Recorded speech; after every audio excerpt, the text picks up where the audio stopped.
दोस्तों, अगर आप माता रानी से प्यार करते हैं तो सच्चे हृदय से कमेंट बॉक्स में लिख देना जय माता दी। माता रानी आपके घर पर दौड़ी चली आएगी। माँ के लिए एक लाइक तो बनता है। दोस्तों, हमारे हिंदू धर्म में देवी के अनेक स्वरूप कहे गए हैं, जिसमें वृक्षों को भी माँ देवी का स्वरूप भी कहा जाता है। तो मैं आज आप लोगों को बाईमन पावनी वृक्ष के बारे में बताऊंगा। नवरात्रि का पावन पर्व 9 अप्रैल से शुरू हो चुका है और इसका समापन 17 अप्रैल को होगा। नवरात्रि के पावन पर्व में कुछ ऐसे वृक्ष है जो कि देवी वृक्ष कहे गए हैं। जो देव वृक्ष कहे गए हैं, यह देवी के स्वरूप होते हैं और हमारे धर्म में पेड़ पौधों को देवी देवता मानकर हम इनकी पूजा करते हैं और हमें पूजा भी जरूर करनी चाहिए। साइंस भी कहता है पेड़ पौधे हमें फ्री में प्राण वायु प्रदान करता है और पेड़ पौधे हमें ऑक्सीजन देते हैं। हमारे जो कार्बन डाइऑक्साइड होती है उसे ग्रहण करके सभी प्रकार के जितने भी नकारात्मक चीजें होती हैं उसे अपने अंदर में स्वयं सोख लेते हैं और हमें ताजगी प्रदान करते हैं। तो पेड़ पौधे स्वयं तेज धूप में तड़पते हैं लेकिन मनुष्य को शीतलता छाया प्रदान करते हैं। तो नवरात्रि के समय में कुछ ऐसे पेड़ पौधे हमारे धर्म शास्त्रों में कहे गए हैं जिनको छूने मात्र से व्यक्ति के बंद किस्मत के ताले खुल जाते हैं, व्यक्ति का सौभाग्य चमक जाता है। हमारे शास्त्रों में पेड़ पौधे को बहुत ही गुणकारी कहा जाता है। अनेक बीमारियों का उपचार पेड़ पौधों में ही छुपा है, जड़ी बूटियां में ही छुपा है और भगवान श्री कृष्ण ने गीता में स्वयं कहा है कि वृक्षों में मैं पीपल वृक्ष हूँ। पीपल की वृक्ष को वृक्षों का राजा कहा जाता है क्योंकि पीपल वृक्ष की जो आयु होती है सबसे ज्यादा होती है, सबसे अधिक होते हैं। इसीलिए भगवान श्री कृष्ण ने गीता में स्वयं कहा है कि वृक्षों में मैं पीपल का वृक्ष हूँ। तो चलिए आज मैं आप लोगों को नवरात्रि के समय में जो छुए जाने वाले वृक्षों के बारे में बताऊंगा। हमारे धर्म शास्त्रों में अनेक ऐसे वृक्ष हैं जो कल्याणकारी होते हैं, मंगलकारी होते हैं। अगर इन वृक्षों को नवरात्रि पर आप छू लेते हैं तो आपकी सभी प्रकार की जो परेशानी है, सभी प्रकार की कष्ट है, सब समाप्त हो जाते हैं। खास करके नवरात्रि के समय को शक्ति का पर्व कहा जाता है, जो मनुष्य को शक्ति प्रदान करता है, सिद्ध की प्राप्ति होती है। शक्ति पर्व क्यों कहा जाता है? क्योंकि इस समय अचेत जो वस्तु होते हैं वह भी चेतना युक्त हो जाते हैं, अर्थात इस समय जो शक्ति हमारे धरती लोक पर आ जाते हैं।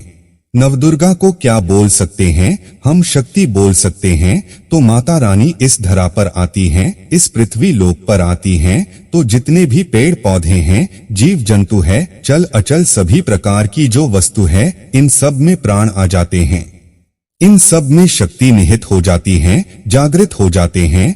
तो इस समय कोई भी पेड़ पौधे को जाकर के छूते हैं, खास करके देवी स्वरूप कहे गए जो पेड़ पौधे होते हैं, अगर आप जाकर के इसे छू कर के आते हैं तो आपके जीवन की परेशानी, दुख, तकलीफ, कष्ट, रोग, परेशानी, कलह, क्लेश, समस्या सब कुछ समाप्त हो जाते हैं। आज मैं आप लोगों को 2 पौधे के बारे में बताऊंगा और यह दोनों पौधे देव वृक्ष कहे जाते हैं। वीडियो को ध्यान से देखना क्योंकि यदि आज के वीडियो मिस कर दिया तो फिर सारी जिंदगी आपको पछताना पड़ेगा, क्योंकि अधूरा ज्ञान हमेशा अधूरा ही फल देगा। अधूरा ज्ञान खतरनाक साबित होता है क्योंकि नवरात्रि एक ऐसा पर्व होता है, एक ऐसा समय होता है, केवल 9 दिनों के भीतर आपको लंबी पूजा पाठ नहीं करनी पड़ती। केवल 9 दिनों के भीतर में ही आप अपने समस्या को, आप अपने गरीबी को स्वयं अपने आंखों से समाप्त होते हुए देख सकते हैं। मैं जिन वृक्षों के बारे में बता रहा हूँ, यह सारी वृक्ष आपकी घरों के आसपास में बहुत ही आसानी से मिल जाएंगे। वीडियो में आगे बढ़ने से पहले, जानकारी बताने से पहले, अभी तक कमेंट बॉक्स में जय माता दी नहीं लिखा है तो जय माता दी जरूर लिखना। जब आप हमारे कमेंट बॉक्स में जय माता दी लिखते हैं तो हमें भी काफी हर्ष होता है, काफी उल्लास होता है। आप हमारे वीडियो को लाइक करते हैं तो हमारा मनोबल बढ़ता है।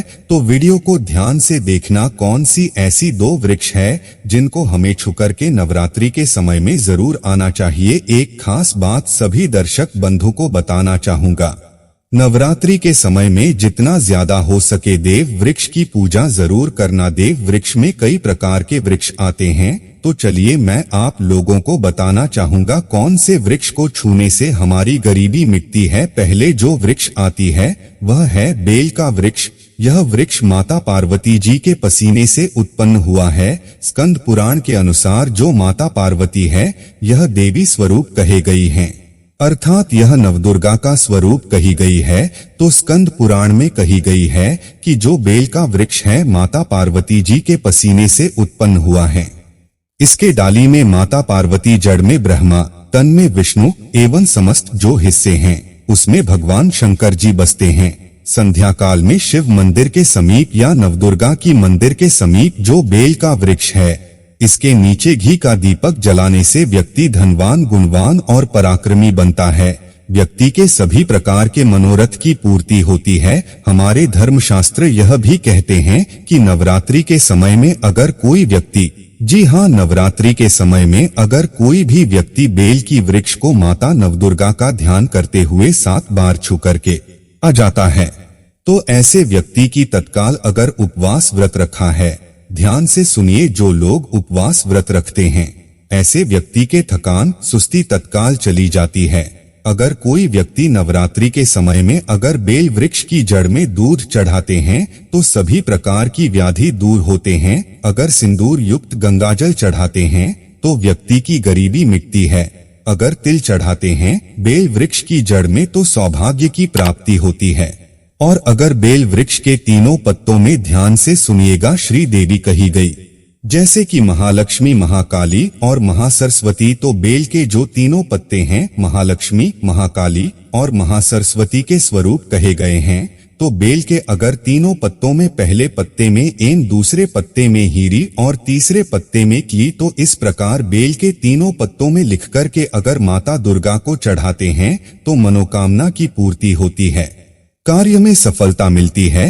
कोई लंबे समय से आपके मनोकामना हो, आप चाहते हैं वह मनोकामना पूर्ण हो जाए, तो यह उपाय अवश्य कर लीजिएगा। मैं दूसरे पौधे के बारे में जो बता रहा हूँ वह पौधे भी जान लीजिए। मैं जो दूसरे पौधे के बारे में बता रहा हूँ वह है शमी का वृक्ष। यह वृक्ष स्वयं जगदम्बा का स्वरूप कहा गया है। यह स्वयं जगदम्बा का स्वरूप है। इस पर स्वयं मां जगदम्बा स्वयं साक्षात विराजमान रहती हैं। और कोई भी व्यक्ति अगर संध्या काल में नवरात्रि के समय में इसके नीचे धूप दीप जलाता है, धुआं दिखाता है, तो उनकी सभी प्रकार के परेशानी दूर होते हैं। धर्मशास्त्र कहते हैं अगर कोई व्यक्ति नवरात्रि के पूरे समय में अगर हो सके तो अगर आप एक दिन भी करना चाहते हैं तो यह उपाय एक दिन भी कर सकते हैं, पंचमी या सप्तमी के दिन कर सकते हैं। तो हमारे धर्मशास्त्र में कहा गया है कि नवरात्रि के समय में लाल चूड़ी अगर कोई व्यक्ति मनोकामना बोलते हुए शमी के वृक्ष में बांध दे तो उस समय मनोकामना की पूर्ति होती है। लाल चूड़ी अगर कोई भी महिला जाकर के बांधती है तो उन्हें सौभाग्य की प्राप्ति होती है, उनके पति की कभी भी अकाल मृत्यु नहीं होती है। इसकी जड़ में सिंदूर डालने से व्यक्ति को आरोग्य की प्राप्ति होती है। जो लोग लंबे समय से बीमार पड़े हैं, घर में रहने वाला व्यक्ति है, वह लोग जो बीमार पड़े हैं उनके शरीर से 7 बार सिंदूर का उतारा करके शमी के जड़ में डाल सकते हैं, तो उनके रोग जल्दी ठीक हो जाएंगे। जो लोग लंबे समय से बीमार पड़े हैं या फिर आप बीमारी से बचना चाहते हैं, निरोग रहना चाहते हैं, तो इसके जड़ में सिंदूर जरूर डालें। तो दोस्तों, आज के लिए बस इतना ही। उम्मीद करते हैं आपको ये वीडियो पसंद आई होगी। धन्यवाद।